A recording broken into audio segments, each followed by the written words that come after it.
ایسے شخص کی ضرورت کے وقت بھی اللہ تعالیٰ مدد نہیں فرماتے۔ نبی کریم صلی اللہ علیہ وآلہ وسلم نے ارشاد فرمایا، جو شخص کسی مسلمان کی مدد سے ایسے موقع پر ہاتھ کھینچ لیتا ہے جبکہ اس کی عزت پر حملہ کیا جا رہا ہو اور اس کی آبرو کو نقصان پہنچایا جا رہا ہو، تو اللہ تعالیٰ اس کو ایسے موقع پر اپنی مدد سے محروم رکھیں گے جب وہ اللہ تعالیٰ کی مدد کا خواہش مند اور طلبگار ہوگا۔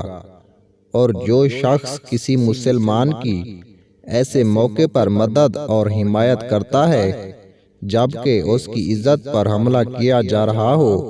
اور آبرو کو نقصان پہنچایا جا رہا ہو، تو اللہ تعالیٰ ایسے موقع پر اس کی مدد فرمائیں گے جب وہ اللہ تعالیٰ کی مدد کا خواہش مند اور طلبگار ہوگا۔